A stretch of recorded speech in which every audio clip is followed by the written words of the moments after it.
Hello বন্ধুরা, আপনারা কেমন আছেন? আপনারা নিশ্চয়ই ভালো আছেন এবং বাগানের গাছগুলো ভীষণ ভালো আছে। আমরাও ভালো আছি এবং আমার বাগানের গাছগুলো ভীষণ ভালো আছে। আপনার টাইটেল আর থাম্বনেল দেখে আমরা বুঝতে পেরে গেছেন আমরা কী বিষয় নিয়ে আলোচনা করছি।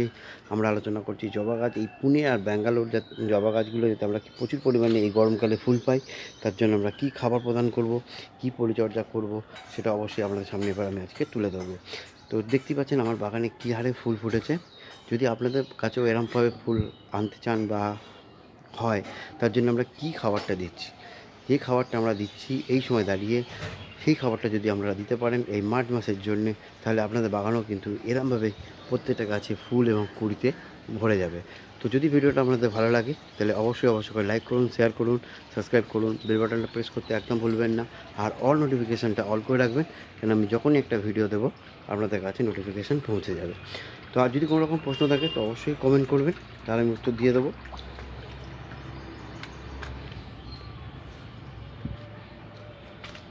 দেখতেই পাচ্ছেন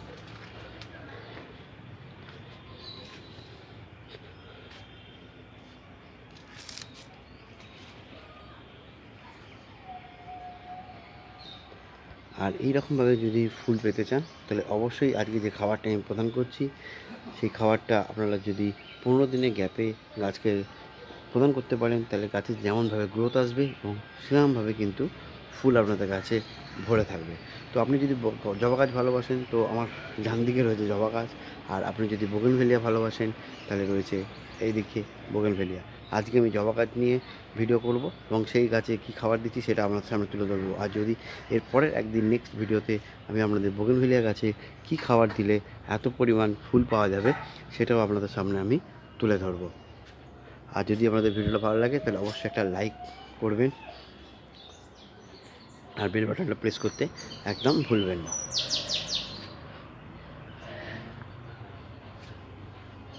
তো চলুন আর দেরি করবো না, আমরা খাবারটা বানিয়ে নেবো এবং গাছকে আমরা প্রদান করব। বানিয়ে নেব এবং এই খাবারটার সঙ্গে আগে পরিচয় করার আগে আমি আগে গাছের গোড়াতে কী পরিচর্যা করছি সেটা আগে দেখে নিই। কেননা পুনে, ব্যাঙ্গালোর এবং যত আমাদের অস্ট্রেলিয়ান জবা আছে এই সময় দাঁড়িয়ে আমাদের একটা ছোট্ট আগে গোড়াতে পরিচর্যা করতে হবে এবং সেই পরিচর্যাটা যদি আমরা করতে পারি, তারপর যদি আমরা এই খাবারটা প্রদান করতে পারি, তাহলে আমাদের গাছ ভরে ফুল আসবে। এবং দেখুন প্রত্যেকটা ব্রাঞ্চে কিন্তু কুড়ি আসবে, দেখেছেন? প্রত্যেকটা ব্রাঞ্চে কুড়ি আসবে। দেখুন গাছের হাইট বা গাছের হেলথ হবে খুব সুন্দর। দেখুন এখানে দুটো ছিল, ঝরে গেছে। দেখুন এখানে ফুট এখনও কুড়ি রয়েছে, এই দেখুন এদিকেও কুড়ি রয়েছে। আর প্রত্যেকটা ব্রাঞ্চে কিন্তু কুড়ি এবং ফুল কিন্তু থাকবেই। তো চলুন আগে আমরা গোড়াটা কী পরিচর্যা করছি সেটা আগে দেখে নিই। আচ্ছা, গাছের গোড়াতে আমরা প্রথমে কি করব, সুন্দর করে আগে আমরা মাটিটা কিন্তু খুঁড়ে নেব। এরমভাবে সুন্দর করে একটা কিছু দিয়ে আমরা এরমভাবে খুঁড়ে নেব।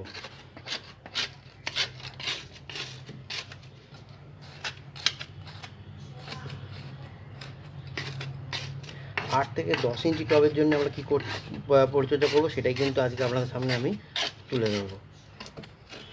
সুন্দর করে হয়ে গেল। আর আরেকটা জিনিস হচ্ছে, আমাদের যে গাছের গোড়ার ভেতরে এই যে যত সব এই ছোটো ছোটো শ্যুটগুলো থাকবে সেগুলো কিন্তু আমরা খুব সুন্দর করে কেটে বাদ দিয়ে দেবো। এই সবগুলো কিন্তু আমরা গাছে রাখবো না, গাছটাকে ভেতর থেকে পরিষ্কার রাখবো। এইসব রাখলে গাছে কিন্তু কোনো রকম এইসবের মধ্যে কোনো রকম ফুল আসবে না, কিছুই না। আমরা এর নিচটা পুরো আমরা গাছকে পরিষ্কার রাখবো, যাতে রোদটা গাছ খুব পর্যাপ্ত মানে পায়। এরপর আমরা করছি কি, এই যে আমরা 8 থেকে 10 ইঞ্চি টবের জন্য আমরা করব কি, 1 মুঠো সে আপনার কাছে পাতা পচা সার থাকতে পারে, গোবর সার থাকতে পারে, ভার্মি কম্পোস্ট থাকতে পারে, যেই সার আপনার কাছে অ্যাভেলেবেল আছে শুধু দেখে নেবেন। যদি গোবর সার হয় সেটা যেন 1 বছরের পুরনো হয়। তাছাড়া কোনো অসুবিধে নেই, সে পাতা পচা সার থাকুক বা ভার্মি কম্পোস্ট থাকুক, যাই থাকুক না কেন, সেই 8 থেকে 10 ইঞ্চি টবের জন্য আমরা 1 মুঠো এই গোবর সার, পাতা পচা সার বা ভার্মি কম্পোস্ট সেটা আমরা কিন্তু এরকমভাবে দিয়ে দেবো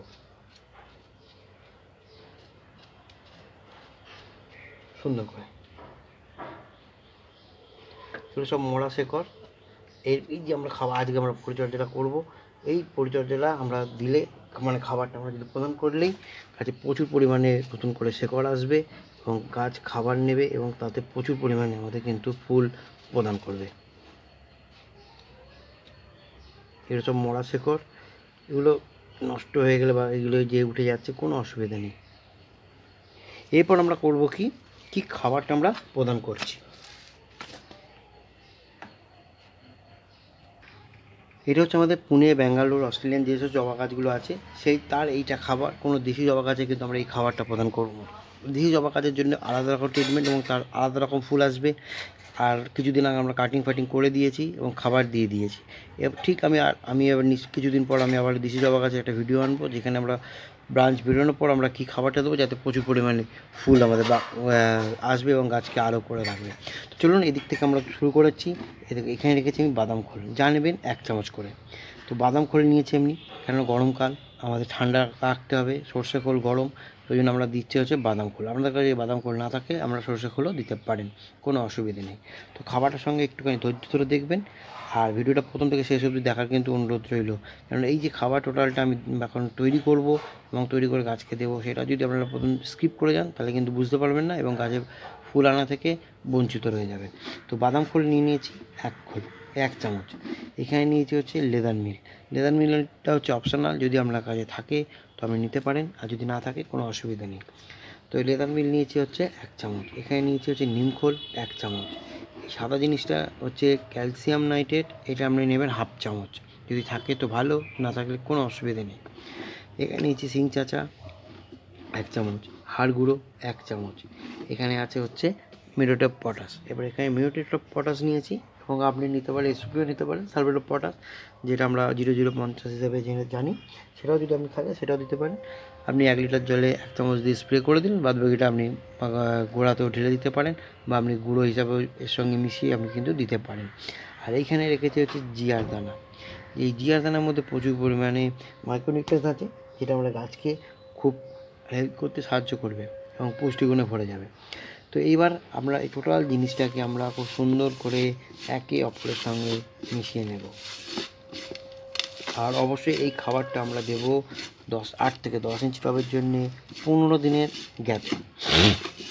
আমরা 15 দিনের গ্যাপে গ্যাপে খাবারটা আমরা কিন্তু গাছকে প্রদান করব।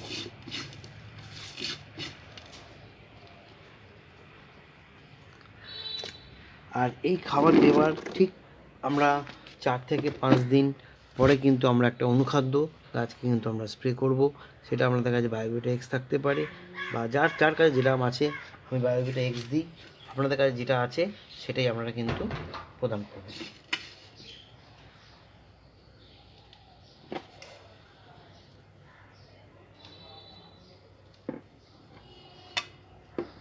দিয়ে আমরা মাটিটাকে আমরা সুন্দর করে চারদিকে ছড়িয়ে দেব। এইবার আমরা দিয়ে দেবো হচ্ছে জল।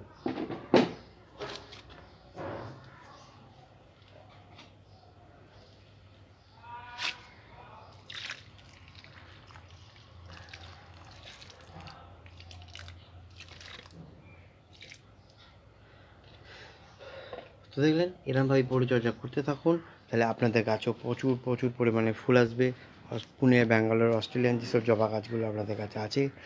আর অবশ্যই এই যে গরমকাল, আপনারা সকাল বিকেল একটু ঠান্ডা জলে যদি আপনার গাছের পাতাগুলোকে স্প্রে করে দেন বা পাইপ দিয়েও যদি ধুয়ে দেন, তাহলেও কিন্তু আপনাদের গাছের পাতা কিন্তু থাকবে একদম ফ্রেশ। তো দেখতেই পাচ্ছেন এরকম ফ্রেশ পাতা আর থাকলেই কিন্তু গাছে প্রচুর পরিমাণে কুড়ি আসবে। আর এই সময় একটা উৎপাদ হতে পারে সাদামাছি বা মাকড়ের উৎপাদ হতে পারে। তো আমরা কাকাটা ব্যবহার করুন মাকড় হলে। আর যদি সাদামাছি আসে তাহলে আপনারা কিটা বলে একটা আছে, তো সেটা আপনারা দিতে পারেন, তো তাদের কিন্তু চলে যায়। আমার তো চলে যায়। বা সবথেকে বড় কথা, আপনাকে সাদামাছির জন্য আপনাকে কিছুই দিতে হবে না। যদি আপনি সকাল বিকাল যদি ঠান্ডা জলে যদি স্প্রে করে দেন, তাহলে আপনাকে কোনো রকম ওষুধই আপনাকে ব্যবহার করতে হবে না। বরঞ্চ মিলিবাগের জন্য কোনো রকম ওষুধ আপনাকে ব্যবহার করতে হবে না। তো চলুন ভিডিওটা আজকে এই অবধি। যদি ভিডিওটা ভালো লাগে তাহলে অবশ্যই লাইক করুন, শেয়ার করুন, সাবস্ক্রাইব করুন আর বেল বাটনটা প্রেস করতে কিন্তু একদম ভুলবেন না। আর অল নোটিফিকেশানটা অল করে রাখুন, কারণ যখনই আমি একটা ভিডিও দেবো আপনাদের কাছে নোটিফিকেশান পৌঁছে দেবে। আর যদি কিছু জানার থাকে তো অবশ্যই করে একটা কমেন্ট করুন, একটা লাইক করুন। ভালো থাকুন, সুস্থ থাকুন আর দেখতে থাকুন দেবারতী চন্দ্র চ্যানেল। আজ এই অবধি, আবার কালকে দেখা হচ্ছে একটা নতুন ভিডিওর সঙ্গে। Thank you.